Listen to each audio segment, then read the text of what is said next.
Hai Tuan Muda Lovers, kali ini Mince mau melanjutkan ringkasan cerita sinetron Terpaksa Menikahi Tuan Muda episode 156. Namun seperti biasa, sebelum Mince mulai ceritanya, klik dulu tombol like, share, subscribe dan lonceng notifikasinya. Biar kalian Mince doain tidak masuk ke dalam golongan orang-orang letoi yang sudah melehoi, suka moyoi, suka sotoi tapi maunya selalu indohoi. Amin. Sudah kan? Baiklah kalau sudah. Mince mulai ceritanya. Di episode kali ini diceritakan jika Babang Gondrong dan Radit berada di ruang perawatan yang sama. Mereka sama-sama terdiam di ranjangnya masing-masing. Babang Gondrong terlihat kaku dan dingin. Radit pun lalu berusaha mencairkan suasana dengan cara bertanya lebih dulu. Gimana sama ginjalnya? Babang Gondrong menjawab dingin. Baik-baik aja. Gimana keadaan kamu? Sekarang kamu cuma punya satu ginjal. Radit jawab. Saya nggak mikirin dan nggak masalah cuma hidup dengan satu ginjal. Yang terpenting, saya bisa lihat kamu kembali sehat. Radit pun lalu menatap Babang Gondrong sambil bilang. Bi, saya tahu pasti gak mudah buat Kina nerima saya. Tapi saya akan buktikan, saya udah berubah dan menyesali semua perbuatan saya. Babang Gondrong kembali menjawab dingin. Semoga apa yang kamu bilang itu terbukti. Saya dan keluarga akan kasih kamu kesempatan. Terus, setelah ini kamu mau kemana? Radit sambil menggeleng sedih lalu jawab. Saya juga gak tahu mau kemana. Mungkin saya akan menebus kesalahan-kesalahan saya. Yang pasti, saya merindukan kehadiran keluarga. Babang Gondrong pun jadi mikir dan tak lama kembali menatap Radit sambil bilang. Kalau kamu belum ada tempat baru, kamu bisa tinggal di rumah bersama kami. Radit pun jadi surprise dan tanya. Serius kamu Bi? Babang Gondrong dengan muka datar mengangguk. Radit pun jadi senang dan langsung ngucapin terima kasih sama Babang Gondrong. Di tempat lainnya, Jumi lagi asik ngedijai, alias lagi mencuci piring. Tak lama si keong racun itu muncul dengan muka muruk-kusunu dan langsung menyenggol Jumi hingga membuat piring yang dipegangnya jatuh dan pecah. Jumi tentu saja kaget dan langsung menatap si keong racun itu sambil bertanya heran. Oh meme, Bu Anita, what happened? Si keong racun itu yang emang lagi sebel banget sama Jumi lalu jawab dengan nada marah. Dasar pembantu tukang ngadu. Tukang ikut campur urusan majikan. Jumi pun jadi jiper dan jawab. Bukan maksud Jumi pengadu sih, tapi si keong racun itu langsung memotong ucapan Jumi. Tapi gak apa-apa sih. Ada gunanya juga kamu ngadu. Jadi saya gak perlu sembunyi-sembunyi lagi sama Kevin.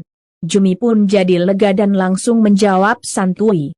Jadi ada hikmahnya kan, Bu? Gak kucing-kucingan lagi. Si keong racun itu yang emang masih sebel sama Jumi lalu jawab. Tapi kamu unfollow saya di Instagram.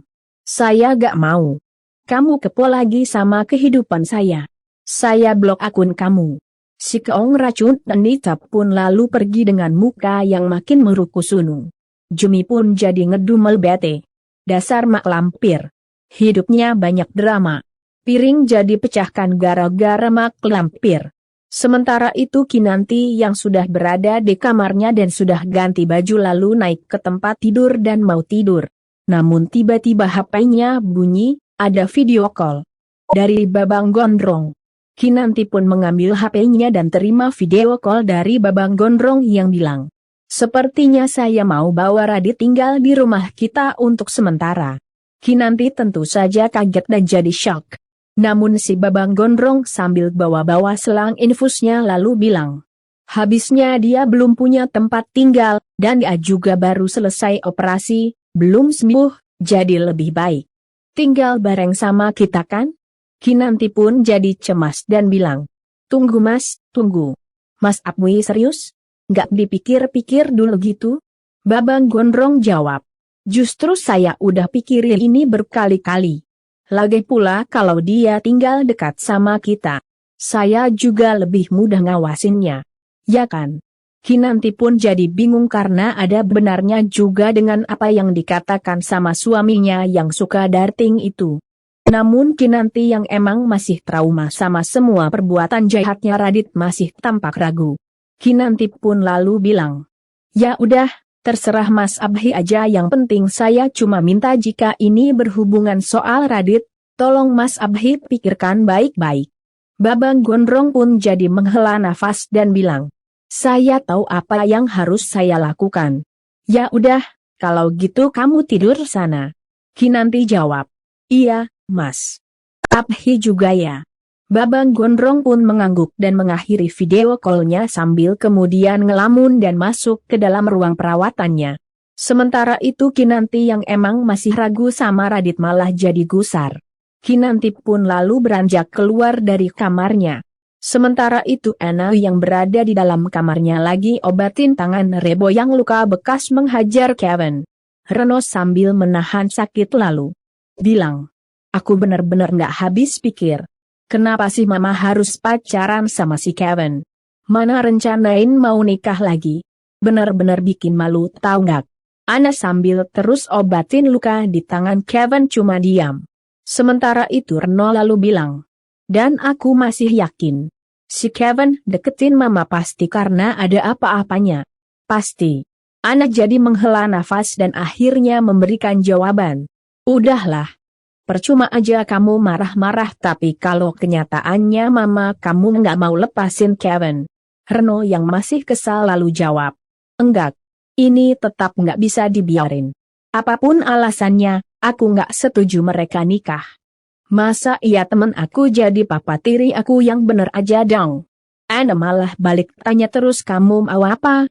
Reno sambil menahan sakit lalu jawab, "Aku mau cari bukti kalau si Kevin bukan laki-laki yang bener buat Mama." "Lebay lu Reno.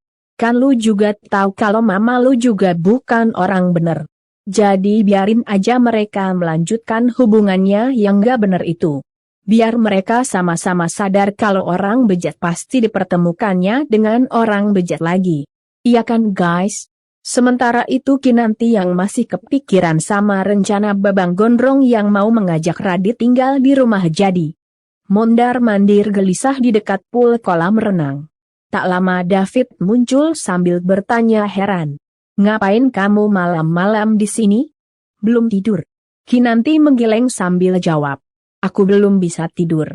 David tanya, "Kenapa? Mikirin tuan muda lagi? Kan masa kritisnya udah lewat, kondisinya juga mulai membaik. Paling beberapa hari lagi udah boleh pulang." Kinanti jawab, "Iya sih. Tapi ada hal lain yang lebih penting dari itu." David jadi makin heran dan tanya, "Apa?" Kinanti dengan berat hati lalu bilang, "Mas Abhi berencana mau ajak Radit tinggal di sini." David kaget dan tanya, "Kenapa?" Kinanti jawab, "Aku juga kaget pas dengar Mas Abhi bilang begitu. Katanya sih karena Radit belum punya tempat tinggal, dan biar mudah diawasin juga. Tapi nggak tahu lah Fit, selingkuh rasanya makin nggak enak. Aku takut ini bukan keputusan yang tepat buat kita semua." David pun jadi mikir dan kemudian tanya, "Selain kamu, siapa lagi yang tahu soal ini?" Kinanti jawab, "Baru aku. Tapi kalaupun aku bilang sama Oma atau Eyang, mereka pasti bakal langsung setuju." David jawab, "Benar juga sih." David dan Kinanti pun jadi sama-sama tertegun. Sementara itu di tempat lainnya Dinda sudah mau tidur. Namun tak lama HP-nya bunyi, ada notifikasi pesan masuk dari Radit. Amanda pun lalu mengambil HP dan membaca pesan masuk dari Radit yang tanya, "Hai, kamu lagi apa? Besok bisa ke sini nggak? Jenguk aku, sekalian ada yang mau aku kenalin ke kamu." "Bisa?" Dinda pun jadi senang banget dan langsung menjawab pesan Radit. "Oke." Dinda pun lalu membaringkan tubuhnya sambil bertanya dalam hati, "Kira-kira besok Radit mau kenalin aku ke siapa ya?" Dinda pun jadi nggak sabar. Besoknya, Amanda mau sarapan. Namun saat itu HP-nya bunyi, ada pesan masuk dari Rendra yang tanya apa Amanda sudah sarapan. Amanda pun lalu menjawabnya sambil senyum-senyum sendiri. Namun tak lama Amanda tiba-tiba teringat sama David. Amanda pun jadi bertanya heran dalam hati. Kok nggak ada chat dari David ya? Biasanya dia suka muncul. Amanda lalu lihat ke pintu sambil bergumam. Belakangan ini dia juga nggak pernah datang lagi, apa dia udah move on. Amanda yang merasa kehilangan David jadi mikir dan kemudian mau kirim pesan ke David. Namun gak jadi sambil bergumam. Kenapa aku jadi bingung? Bukannya ini bagus, bukannya memang aku mau David jauhin aku? Kenapa sekarang tiba-tiba jadi ragu? Amanda pun jadi menghela nafas panjang dan berusaha tepiskan pikirannya dengan mencoba makan dengan lahap. Di tempat lainnya, tepatnya di rumah sakit, Babang Gondrong dan Radit ternyata sama-sama sudah terbangun. Seorang suster baru selesai mengecek kondisi mereka berdua. Infusannya sudah diganti, kami permisi dulu ya Pak. Babang Gondrong jawab. Iya, makasih Sus. Suster pun lalu pergi. Tak lama Kinanti muncul bersama Oma Rima dan Eyang Morte. Oma Rima pun lalu tanya, gimana kabar kalian berdua? Udah semakin membaik kan? Babang Gondrong jawab, udah kok Oma. Eyang Morte lalu tanya, Eyang dengar katanya Radit mau diajak pulang ke rumah ya? Babang Gondrong jawab, iya. Radit pun lalu menatap Eyang Morte sambil tanya, boleh nggak Eyang? Eyang Morte dengan semangat lalu jawab, ya boleh dong. Justru itu ide yang bagus. Dari dulu Eyang kepingin. Begitu. Oma Rima lalu menimpali. Iya, Oma juga seneng dengarnya. Akhirnya keluarga kita berkumpul semua. Eyang Marta pun lalu bilang. Tadi Eyang udah suruh si Jumi buat beresin kamar kamu biar nanti pas kamu pulang, kamarnya sudah beres. Radit pun jadi senang dan langsung ngucapin terima kasih. Eyang Martu dan Oma Rima sambil tersenyum sumringah mengangguk. Sementara itu Kinanti malah terdiam. Karena emang masih keberatan dengan rencana Babang Gondrong yang mau mengajak Radit tinggal di rumahnya. Namun Kinanti emang gak bisa menolak keputusan suaminya yang suka darting itu. Babang Gondrong pun jadi heran melihat sikap Kinanti. Babang Gondrong lalu menggenggam tangan Kinanti sambil kemudian mengusap lembut perutnya Kinanti. Saat itu tiba-tiba pintu ruang perawatan terbuka. Semua tercekat dan langsung menatap ke arah pintu. Yang datang ternyata Dinda.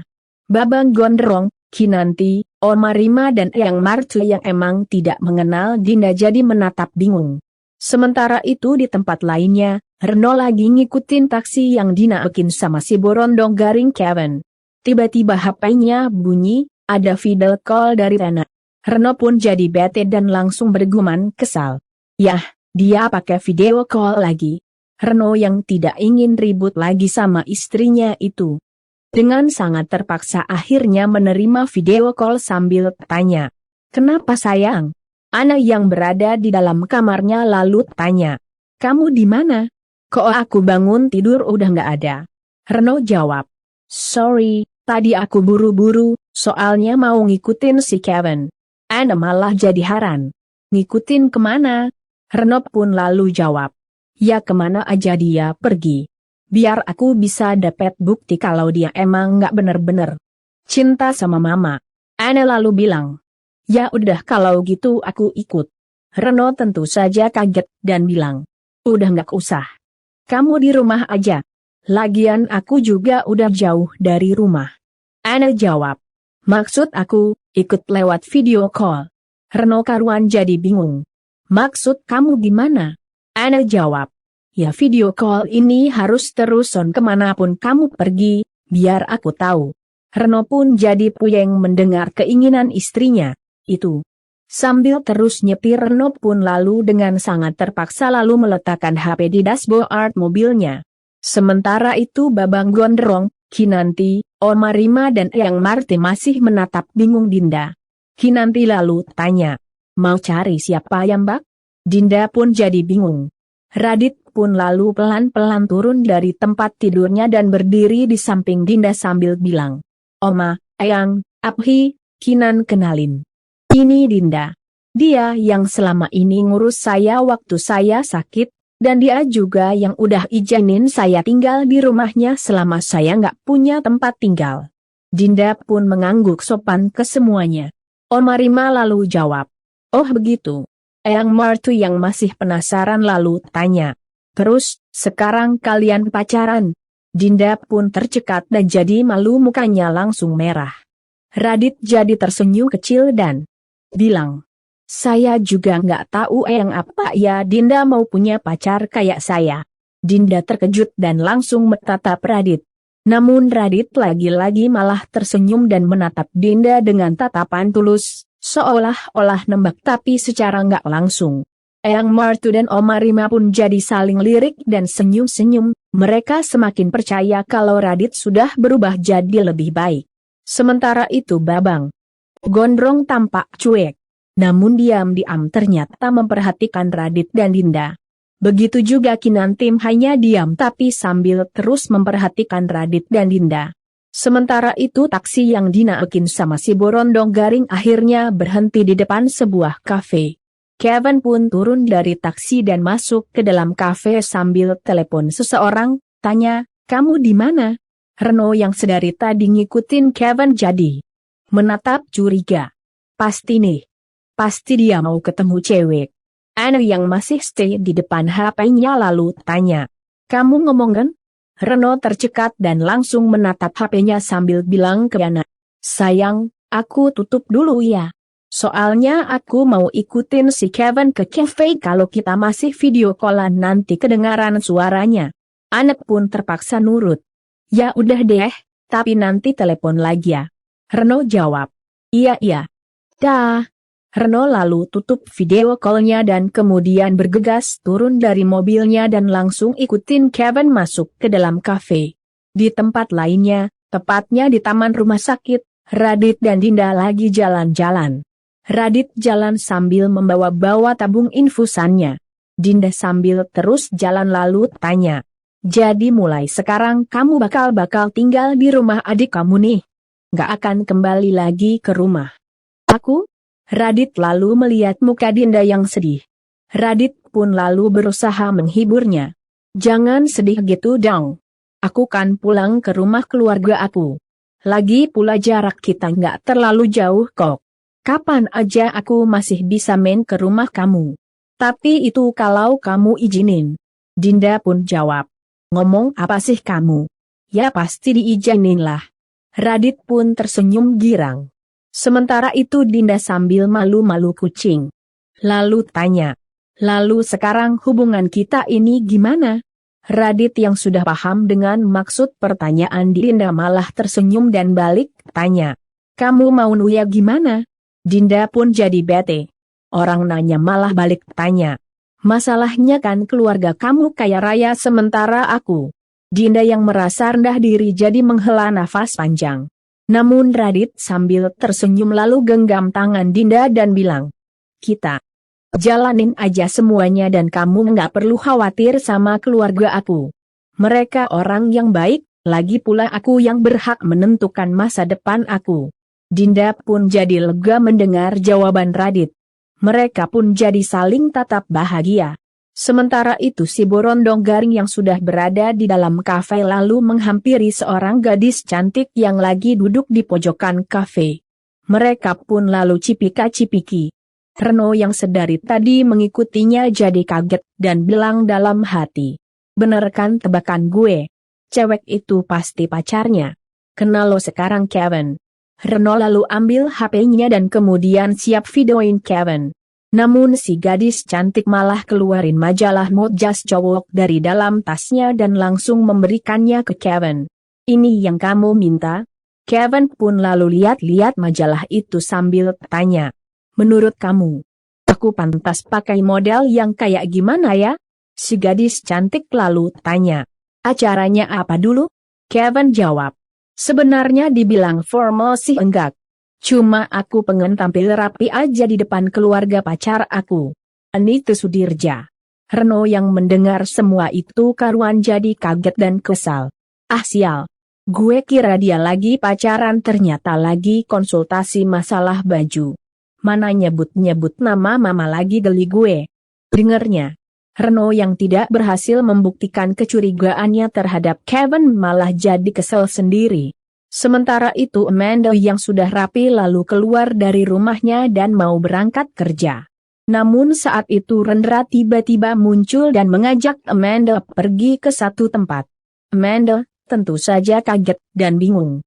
Amanda pun berkata dalam hati, jangan-jangan Rendra mau nyatain perasaannya lagi? Aduh, gimana ya, aku kan belum siap. Amanda jadi bingung. Sementara itu Kinanti yang kini berada di taman rumah sakit lagi ngelamun, mikirin Radit bakalan ikut pulang ke rumah mereka. Tak lama Oma Rima menghampiri sambil tanya, kamu kenapa? Oma lihatin dari tadi kok malah bengong? Kinanti tercekat dan langsung menatap Oma Rima sambil balik tanya, Oma, apa Oa yakin izinin Radit tinggal sama kita? Oma Rima lalu duduk samping Kinanti sambil tanya, kamu kok nanyanya gitu lagi sih? Kinanti jawab, bukan gitu, Oma. Aku ngerasa semua ini nggak bener. Gimana pun dulu kan Radit pernah berusaha deketin aku. Dan apa yang dia lakuin selama ini ke aku, ke Mas Abhi nggak bisa aku lupain gitu aja. Oma Rima pun lalu tenangin Kinanti sambil bilang, Kinan, Oma tahu apa yang kamu rasain. Tapi Oma rasa Radit memang udah berubah kok. Selama ini Oma berdoa agar dia bisa jadi cucu Oma yang baik lagi. Dan sekarang doa Oma terjawab. Kinanti jawab, tapi Oma, kalau seandainya semua ini hanya sandiwara dia gimana? Gimana kalau dia malah sengaja ngasih ginjalnya buat Mas Abhi demi rencana jahatnya dia yang kita nggak tahu itu apa? Oma Rima pun lalu menggenggam tangan Kinanti dan mau jawab. Namun maaf ya guys. Ringkasan cerita terpaksa Mince akhiri dulu sampai di sini. Kira-kira si Radit itu bener-bener udah tobat belum ya? Terus kira-kira si Reno berhasil buktiin gak kalau si Borondong Garing Kevin cuma mau ngadalin mamahnya? Terus gimana hubungan si Amanda sama Rendra? Seandainya Rendra bener-bener ngungkapin cintanya, apa Amanda mau menerima cintanya Rendra? Lalu gimana sama nasib David? Apa iya dia nantinya dinikahin aja sama si Jumi? Mince tunggu jawabannya di kolom komentar. Dan buat yang baru gabung, sekali lagi Mince ingetin. Jangan lupa klik like, share, subscribe dan lonceng notifikasinya. Biar kalian Mince doain tidak masuk ke dalam golongan orang-orang letoi yang sudah melehoi, suka moyoi, suka sotoi dan pastinya nggak akan ketinggalan update cerita sinetron terpaksa menikahi Tuan Muda.